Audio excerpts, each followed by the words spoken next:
Okay, सो हमारा question था what is expected to happen when the supply of money in the economy is same and the demand for money increases. Alright, so इसका simple सा answer ये है कि interest rate में increment होगा। Alright, इसको हमको समझने के लिए डिमांड और सप्लाई कर्व का यूज़ करना पड़ेगा। मैं ग्राफिकल रिप्रेजेंटेशन के तौर पे आपको इसको समझाना चाह रही हूँ।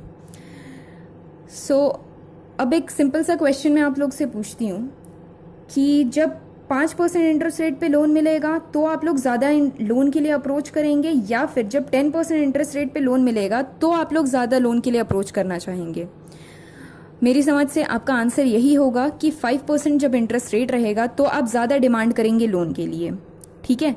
और जब 10% होगा तो बहुत कम लोग डिमांड करेंगे लोन के लिए। तो इंटरेस्ट रेट और डिमांड का इन्वर्स रिलेशन होता है।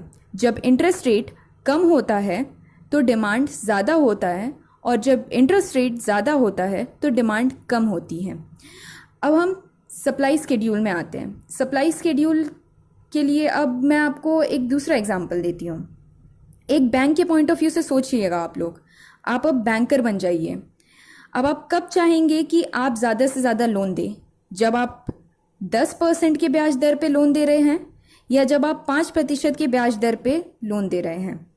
अब एक बैंकर के पॉइंट ऑफ व्यू से सोचने को कहा गया है तो आप अपना फ़ायदा देखेंगे। एक बैंकर ये देखेगा कि उसको ज़्यादा इनकम किस में हो रहा है। जाहिर सी बात है कि जब वो 10% इंटरेस्ट रेट पे लोन देगा तो उसको ज़्यादा फ़ायदा होगा। तो वो चाहेगा कि जब वो 10% ब्याज दर पे लोन दे रहा है तो वो अपनी सप्लाई ज़्यादा से ज़्यादा करे, ठीक है। और अगर वो 5% के ब्याज दर पर लोन दे रहा है तो वो अपनी सप्लाई कम रखेगा। ये सेम एग्जाम्पल है। 5% पे जब बैंकर्स लोन दे रहे थे तो वो लोग अपनी सप्लाई सिर्फ 10 रख रहे थे। मान लेते हैं कि वो लोग सिर्फ 10 ही लोग को लोन देने के लिए मान रहे थे। अब अगर जब 10% हो गया है तो सप्लाई उन्होंने अपनी 20 कर दी। मतलब वो चाह रहे हैं कि अब ज़्यादा से ज़्यादा लोन वो बांटे, इकोनॉमी में ज़्यादा से ज़्यादा लोन वो दे, ठीक है। तो अब इन्हीं दोनों डिमांड स्केड्यूल को और सप्लाई स्केड्यूल को मैंने ग्राफ में रिप्रेजेंट किया है। यहाँ पे मेरा वाई एक्सेस रिप्रेजेंट कर रहा है इंटरेस्ट रेट को, और एक्स एक्सेस रिप्रेजेंट कर रहा है डिमांड एंड सप्लाई को। डिमांड एंड सप्लाई, और ये इंटरेस्ट रेट। तो अकॉर्डिंगली मैंने ग्राफ प्लॉट कर दिया है और मैंने देखा कि यहाँ पर इक्विलिब्रियम आ रहा है। मतलब जहाँ पे डिमांड और सप्लाई कर्व इंटरसेक्ट कर रहे हैं वो ये पॉइंट है। इस पॉइंट पे जो इंटरेस्ट रेट है 7% है। अब हमारे क्वेश्चन के अकॉर्डिंग क्या हो रहा है? डिमांड बढ़ जा रहा है। डिमांड बढ़ने की वजह से डिमांड राइटवर्ड शिफ्ट होगा। There is a shift in demand curve. So हम ये कंसिडर कर लेते हैं कि हमारा डिमांड कर्व कुछ ऐसा हो गया। अब accordingly equilibrium needs to be adjusted, क्योंकि डिमांड बढ़ा है। अब इक्विलिब्रियम पॉइंट हमारा कहाँ स्ट्राइक कर रहा है? और हमारे क्वेश्चन में ये भी दिया हुआ था कि supply of the money is same.